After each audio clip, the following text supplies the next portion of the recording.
Well, as we continue our series of agronomic updates from our friends with AgriGold, let's have a conversation with AgriGold agronomist Sam McCord, who has some important tips to consider when estimating yield. Sam, good to have you join us here on the program. Hope all is well. Yep. No, I appreciate the opportunity here to kind of give some updates and some things to be watching for. But, just to dive in as we're getting out, getting in the dead stage in a lot of areas, starting to get harvest is rapidly approaching, a good time to get out, kind of see where you're at in terms of some yield estimation. So how do we go about doing that? And really what I like to do is I like to check multiple spots in the field. I mean, going out in one location, that gives you an idea, but everybody's aware there's a lot of variability across the field. So the more times you get out there and do it, the better. But as we're going out, depending on your row spacing, for 30-inch rows, you'll go out and do 1/1000th of an acre.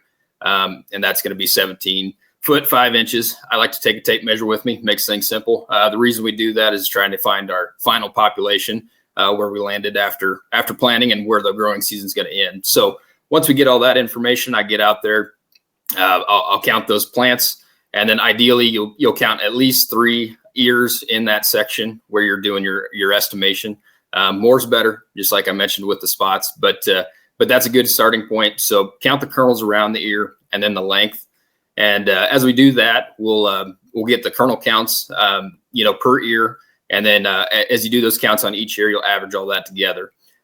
Once you get all the kernel counts figured out, you'll multiply that by your final stand. So the amount of plants you counted.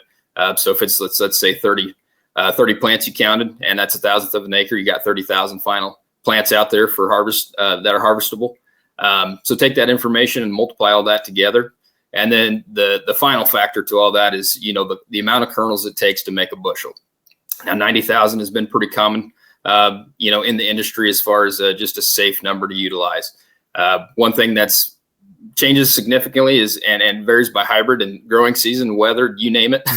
But, it can vary from anywhere from 70 to 100. It can be higher and lower, just depending on kind of the conditions that you went through. So I guess just to run through that equation real fast, and I'll be kind of speedy here. But, if you got 16 by 35, 16 kernels around the ear, 35 long, 30,000 plants, that comes out to 16,800 kernels per average, I guess, across that section that you did. And then if you divide that by 90,000, that comes in about 187. Now, if it's 70,000, that can come in closer to like 240. So you'll see like a 40% difference in the yield estimation just between those two numbers, as far as the factor you use for your kernels per bushel. Well, and I think about all of those tips you mentioned and kind of, having that baseline, et cetera, that default kernel per bushel factor that you talked about, things like that. It's important to have kind of that default setting, so to speak. And then you can kind of get out in the field. If you got to fine tune things a little bit, there's some ways you could do that, right, Sam? Yeah, absolutely. One thing that's important to note is obviously just the health of your plants, the growing season you've had. I like to break ears in half and look at the kernel depth. That's a very important factor, and that's what really changes that kernels per bushel, that cofactor that we're utilizing for yield estimation. If you can really see a lot of deep kernels and you can tell that they're big and girthy and healthy, that's a good indicator that it could be, a less of a factor. You can back that down from 90,000 to something else. I think about this too. It's important to get out there and get some estimation of your yields, but I think it's important to take notes and have this information. It kind of goes along with just general scouting. You can get a good look at, all right, what worked in this field this year. Maybe we had some different management practices versus, field B was maybe done a little bit differently. So I think this all kind of adds to just the overall report, so to speak, and making adjustments and, building on things as you look at next season. Right, Sam? Absolutely. Yep. No, I 100% agree with that. It's a good way to verify some of the management you're doing, and compare side by side. This gives you an idea ahead of the combine rolling through the field where, maybe you need to make some changes going in just in the last little part of the growing season, or, if you need to maybe purchase some inputs or do something different, ahead of the combine rolling through. So it gives you a little guideline, I guess, that way to get an idea where you're sitting. Yeah, it's important to look at this as part of that whole crop scouting type of plan here as we get into the home stretch and get ready to roll combines here very, very soon in many parts of the Midwest. Sam, I should ask you as well as we wrap up here before final thoughts. How has the crop looked in your territory this growing season? Yep. So I cover the state of Nebraska and some into Kansas too. And overall, we're sitting pretty good as far as crop health. And we've caught some pretty decent rains. We started off really dry just at the beginning of the growing season, and it just totally did a 180. So overall, our crop is looking pretty good. We still got a little ways to go. We're, anywhere from dough to dent stage for the most part in corn. So I think we got a decent potential out there. We still got some filling to do to see where we'll end up, but definitely a little bit of tip back with some high heat, overnight temps and stuff like that too.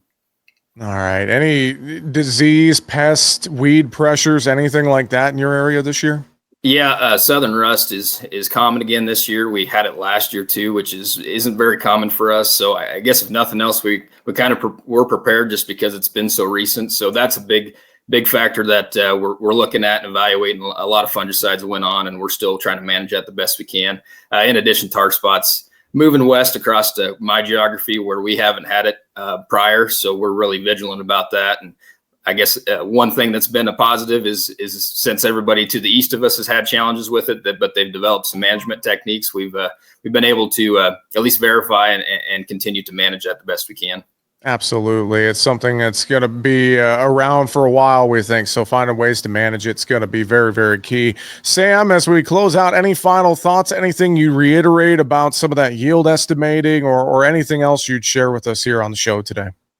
Yeah, just getting out there and doing some yield estimates is a good way for you to understand, the crop you built and helps you tell the story of where you landed for the year. I mean, the combine will ultimately give you that final yield estimate, but if you can go out there and do those yield estimations in certain certain locations and then verify that with the combine, it just helps you improve going forward as well. And I learn a lot from doing it every year.